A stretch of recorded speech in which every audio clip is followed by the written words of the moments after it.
Rapat paripurna dan hadirin yang kami hormati. Sejarah pemekaran Provinsi Maluku Utara bukanlah hasil dari keputusan instan. Ia lahir dari proses panjang, dari pergulatan ide dan aspirasi para tokoh masyarakat, ulama, akademisi, birokrat, dan pemuda yang memiliki mimpi besar agar tanah ini dapat dikelola dengan lebih dekat, agar rakyatnya dapat menikmati hasil pembangunan dengan lebih merata. Mereka berjuang dengan kesabaran, menyuarakan kebutuhan, menembus batas birokrasi, dan memperjuangkan hak rakyat Maluku Utara untuk menentukan arah masa depannya sendiri. Dan akhirnya lahirlah Provinsi Maluku Utara sebagai entitas baru dalam keluarga besar Negara Kesatuan Republik Indonesia. Inilah momentum sejarah yang tidak boleh kita lupakan. Sebab sebagaimana para leluhur, bangsa yang besar adalah bangsa yang tidak melupakan sejarah perjuangannya. Dari perjuangan pemekaran itu kita belajar bahwa otonomi bukanlah hadiah, tetapi amanah. Ia bukan sekedar pembagian wilayah, tetapi penyerahan tanggung jawab moral untuk kemakmuran rakyat, menjaga harmoni, dan mengelola sumber daya dengan keadilan dan bijaksana.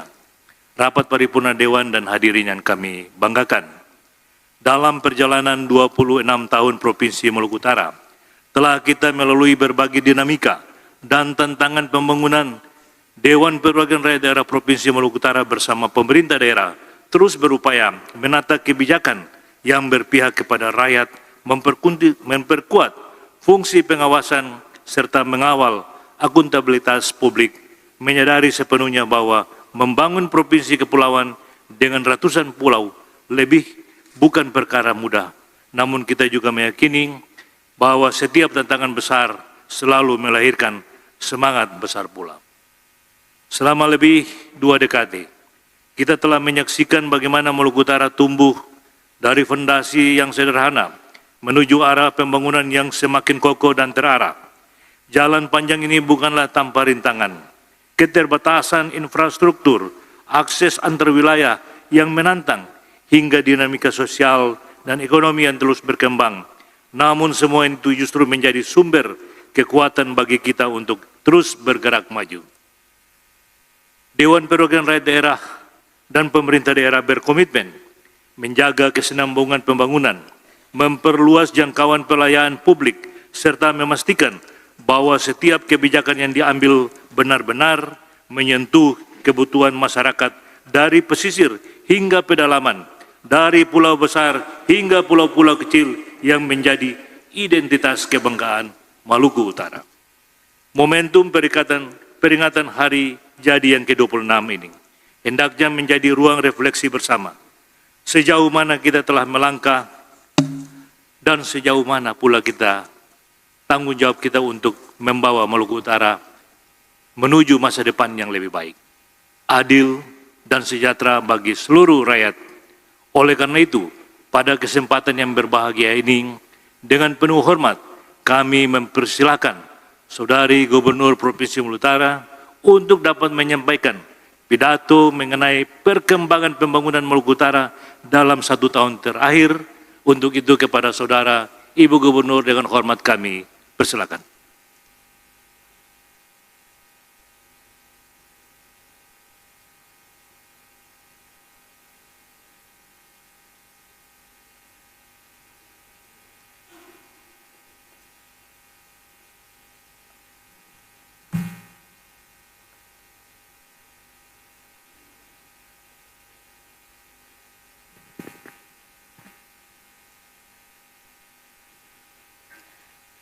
Assalamualaikum warahmatullahi wabarakatuh.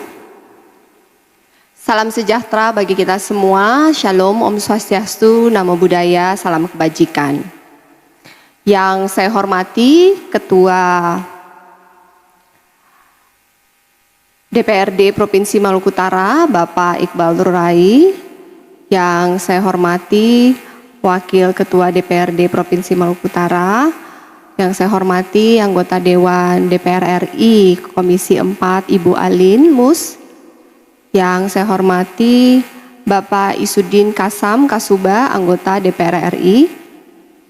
Yang saya hormati juga Pak Kapolda yang diwakili oleh Pak Wakapolda Provinsi Maluku Utara, Pak Danrem, Pak Danlanal, Pak Kabinda Maluku Utara, Pak Danlanut, Wakil Ketua 3 DPRD Provinsi Maluku Utara, Bapak Husni Salim, Kepala BNN, Kepala BPK, Perwakilan Kesultanan Ternate, Tidore, Bacan, dan Jelolo, Ketua Fraksi DPRD Provinsi Maluku Utara, serta seluruh anggota DPRD Provinsi Maluku Utara, Bupati atau Wali Kota yang bersempatan hadir pada siang hari ini, pimpinan OPD lingkup pemerintahan Provinsi Maluku Utara, Pak Sekda Provinsi Maluku Utara, Ketua PKK Provinsi Maluku Utara, Ketua Dharma Wanita, dan para insan pers dan hadirin sekalian yang berbahagia.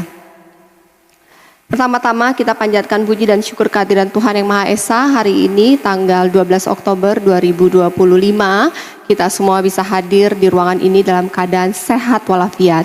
Tadi pagi pun kita bisa melaksanakan upacara dengan baik, kegiatan berjalan, cuaca baik.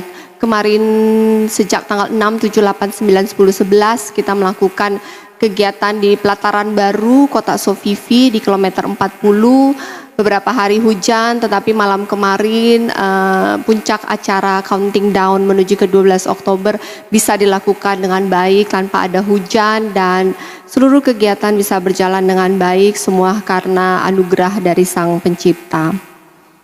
Hari ini adalah momentum yang bersejarah, yang lahir dari semangat perjuangan dan doa panjang para tokoh pemekaran serta pendiri provinsi daerah ini. Atas nama pemerintahan Provinsi Maluku Utara, izinkan saya menyampaikan apresiasi dan penghormatan setinggi-tingginya kepada seluruh pejuang, kepada tokoh agama, tokoh adat, tokoh masyarakat yang dengan ketulusan dan keberanian memperjuangkan lahirnya Provinsi Maluku Utara ini.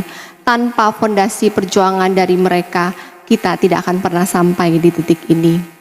26 tahun telah berlalu, tugas kita adalah melanjutkan perjuangan ini dengan cara baru, membangun dengan hati inovasi dan kolaborasi, karena masa depan Maluku Utara tidak hanya ditentukan oleh seberapa cepat kita bergerak, tapi juga seberapa dalam kita memaknai dari setiap langkah pembangunan itu sendiri. Saya izin melaporkan dan juga minta maaf Pak Wakil Gubernur tidak bisa hadir pada siang hari ini karena mewakili Provinsi Maluku Utara di Sultra untuk kegiatan STQ nasional, dan izin melaporkan capaian dan kinerja saya dan Pak Sarbin selama 8 bulan terakhir, laporan singkat kepada DPRD dan masyarakat Maluku Utara. Yang pertama, kami dalam 100 hari pemerintahan Shirley Sarbin, kami telah menggratiskan uang komite SMA, SMK, SLB, swasta maupun di bulan April untuk negeri dan di bulan Juli mulai untuk swasta. Jadi seluruh SMA, SMK, SLB negeri yang ada di Maluku Utara, uang komitenya sudah digratiskan melalui BOSDA. Dan kami menganggarkan, terima kasih, di tahun 2025 ini kami menganggarkan, karena berjalan di pertengahan tahun, anggaran yang sudah dianggarkan dan sebagian sudah direalisasi sekitar 38 miliar. Saya memberikan apresiasi kepada Kadis Pendidikan dan tim yang telah menyeleksi, memapping, mengadministrasikan dan menyalurkannya dengan baik. Untuk tahun 2026 kami pun menganggarkan 50 miliar untuk terus melanjutkan kegiatan gratis uang komite SMA, SMK, SLB walaupun di tengah tekanan penurunan dana transfer pusat ke daerah. Karena tidak boleh ada lagi anak Maluku Utara yang berhenti sekolah hanya karena alasan ekonomi. Sesuai data yang kami dapat dari Pusdatin, partisipasi murni anak sekolah SMA itu hanya 61%. Untuk sebuah daerah dengan pertumbuhan ekonomi tertinggi di Indonesia kuartal 2 sebesar 32%, Maluku Utara tidak bisa menyekolahkan anaknya di tingkat SMA sebanyak 39%, dan itu tidak boleh lagi terjadi. Harapannya dengan menggratiskan uang komite sehingga beban orang tua untuk mengirim anaknya SMA, SMK, SLB berkurang, diharapkan akan ada peningkatan partisipasi anak-anak yang menuju ke SMA dan bisa melanjutkan ke bangku kuliah nanti. Kami juga sudah bertemu dengan Menteri Pendidikan untuk mendiskusikan solusi bagi anak-anak di kepulauan yang tidak memiliki bangunan SMA. Kita memutuskan untuk melakukan program kita beri nama SMA Terbuka, di mana anak-anak tersebut akan menggunakan fasilitas dari bangunan SD maupun SMP, tetapi bisa belajar secara online atau ada kunjungan dari guru seminggu 1-2 kali, ada bapak angkat dari sekolah unggulan terdekat sehingga mereka pun bisa tetap memiliki ijazah SMA walaupun tinggal di kepulauan. Dan selanjutnya akan kita lanjutkan dengan pendidikan vokasi atau dengan universitas terbuka, sehingga partisipasi SMA dan Universitas Maluku Utara dalam 5 tahun ke depan akan meningkat secara signifikan. Yang kedua, kesehatan gratis melalui Universal Health Coverage. Kini seluruh masyarakat Maluku Utara telah 100% terdaftar di BPJS Kesehatan. Tetapi yang aktif sampai hari ini baru sekitar 82%. Dengan keaktifan 82%, Maluku Utara statusnya udah UHC prioritas. Artinya siapapun masyarakat Maluku Utara yang memiliki KTP Maluku Utara ketika pergi ke rumah sakit manapun yang menerima layanan BPJS Kesehatan bisa langsung mengaktifasi pelayanan BPJS-nya dalam waktu 24 jam tanpa harus menunggu 2 minggu. Dan ini bisa tercapai atas kerjasama yang sangat baik dari 10 kabupaten kota dengan BPJS Kesehatan berserta juga dengan Dinas Sosial, Dinas Kesehatan 10 kabupaten kota. Untuk itu saya memberikan ucapan terima kasih bahwa gratis itu gampang, tinggal bayar. PR berikutnya yang kami sadar penuh bahwa kami masih memiliki PR, yaitu peningkatan pelayanan kesehatan. Pelayanan kesehatan 10 kabupaten kota maupun provinsi masih jauh dari kata standar. Kemarin kami mendapatkan kunjungan lagi dari tim Kemenkes untuk melakukan revitalisasi, manajemen maupun renovasi rumah sakit Hasan Bosori dan Sofifi. Dan kami sudah meeting beberapa kali dengan Kemenkes untuk minta bantuan bagaimana kami bisa meningkatkan pelayanan, meningkatkan alkes, meningkatkan infrastruktur untuk RSUD yang ada di 10 kabupaten kota maupun provinsi. Target kami setelah gratis selesai, peningkatan kualitas kesehatannya benar-benar signifikan, dan kita tahun depan berencana untuk membangun pusat kemoterapi dan radiologi yang ada di Sofifi serta menyediakan rumah singgah sehingga masyarakat Maluku Utara ketika mereka harus melakukan treatment cancer atau tumor, mereka bisa melakukan di Maluku Utara tanpa harus berpisah jauh dari keluarga, sehingga mereka bisa mendapatkan dukungan sosial, dukungan emosional, dan meringankan beban ekonomi. Dan yang ketiga, rehabilitasi rumah tidak layak huni. Tahun 2025 melalui Dinas Perkim telah menganggarkan 700 unit atau anggarannya sekitar 20 miliar untuk merenovasi rumah tidak layak huni. Kita sudah menyalurkan semua bantuan bahan bangunan, dan juga untuk sebagian daerah kita bekerja sama dengan TNI. Terima kasih Pak Danrem atas supportnya. Dengan adanya kerjasama dengan pihak TNI, rumah bisa direnov dalam waktu 1,5 sampai 2 bulan selesai. Saya sendiri sudah turun bersama dengan Kadis Pendidikan, Kadis Perkim untuk melihat langsung. Rata-rata rumah ada yang sudah pasang atap juga. Ditargetkan bulan Oktober dan November seluruh 700 rumah ini akan selesai. Kami juga mendapatkan Terima kasih Dinas Perkim atas kerjasama baiknya turun untuk memastikan semua bahwa penerima itu layak masuk dalam desil 1, 2, 3, 4 dan memastikan seluruh materialnya cukup untuk membangun rumah serta memastikan harga yang dibeli adalah harga terbaik. Tahun depan di tengah tekanan fiskal, di tengah pemotongan 800 miliar kepada Provinsi Maluku Utara, kami tetap menganggarkan 2 kali lipat budget. Kita menganggarkan 1.500 rumah atau sekitar 50 miliar untuk renovasi rumah tidak layak huni. Kami akan berupaya melalui Kementerian Perumahan, ada program BSPS untuk doakan mudah-mudahan kami bisa mendapat 10.000 sampai 20.000 anggaran. Namanya juga berupaya karena ada anggaran 400 rumah tahun depan renovasi BSPS di Kementerian Perumahan. Mudah-mudahan Maluku Utara bisa mendapat 10.000 atau 20.000 renov rumah. Kenapa? Karena Maluku Utara memiliki 50.000 rumah yang sangat tidak layak huni dan masih ada antrian 50.000 rumah lagi yang kurang layak huni. Jadi total PR kita masih ada 100.000 dengan mengandalkan APBD dengan fiskal yang ada potongan itu semakin berat. Oleh karena itu kita mohon dukungannya juga, ada Ibu Alin di sini DPR RI untuk kita dibantu untuk mendapatkan kuota BSPS sehingga masyarakat Maluku Utara yang kaya ini bisa hidup di rumah yang layak. Terima kasih. Dan yang keempat, peningkatan infrastruktur konektivitas.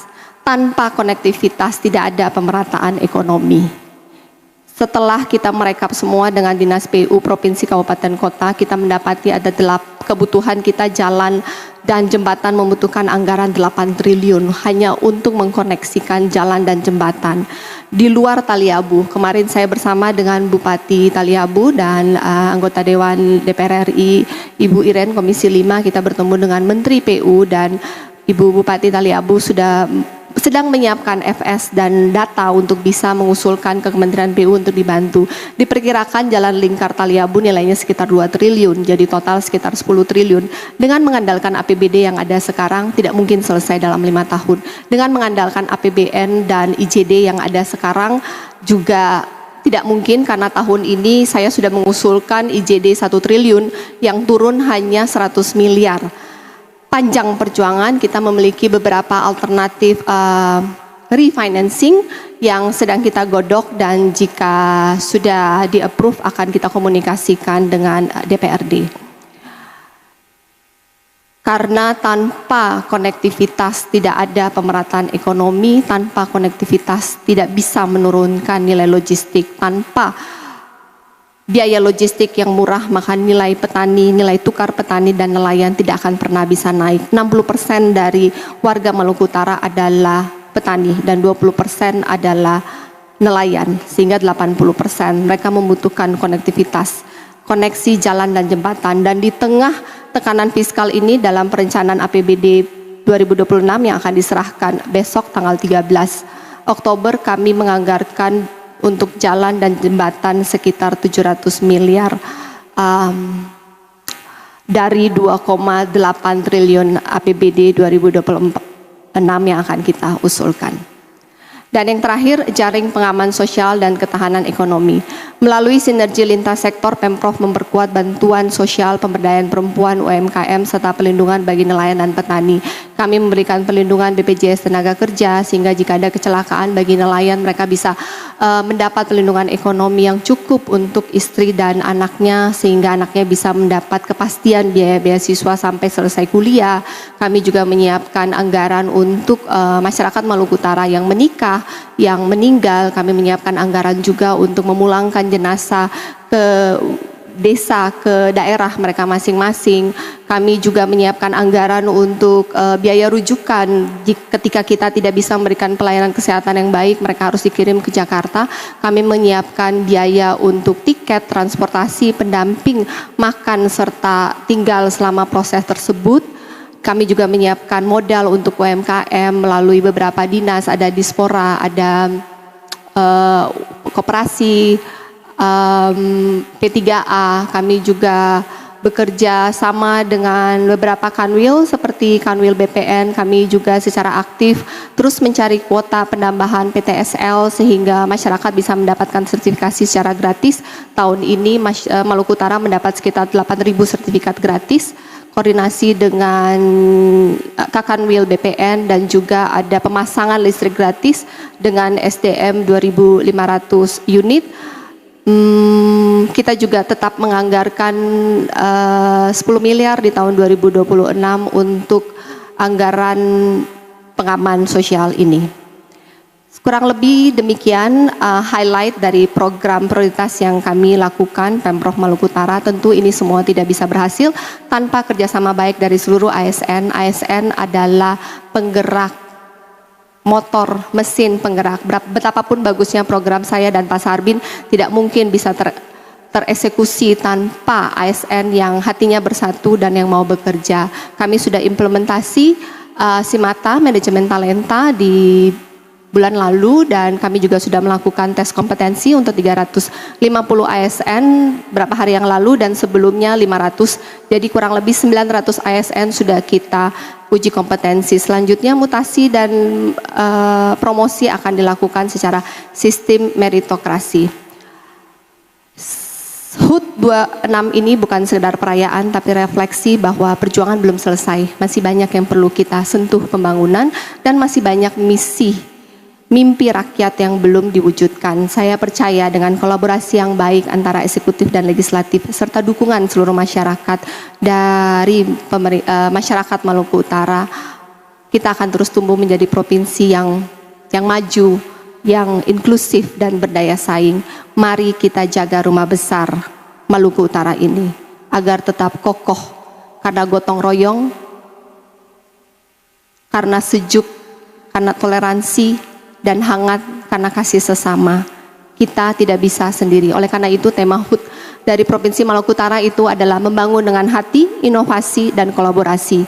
Saya tidak bisa sendiri, saya butuh kerjasama dari seluruh stakeholder. Sekali lagi terima kasih atas kolaborasi baik antara pemerintah provinsi, pemerintah daerah, DPRD, ASN, masyarakat untuk memajukan Maluku Utara.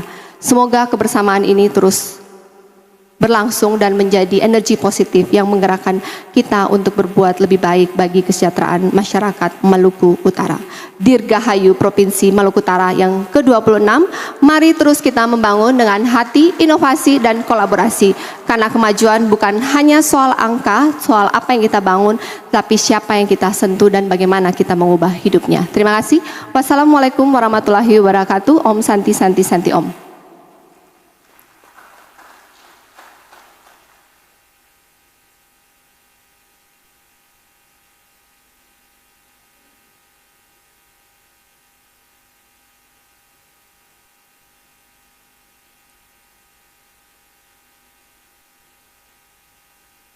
Terima kasih kami sampaikan kepada Saudari Gubernur Provinsi Maluku Utara yang baru saja menyampaikan pidatonya terkait arah kebijakan dan semangat pembangunan bagi kemajuan daerah yang kita cinta ini.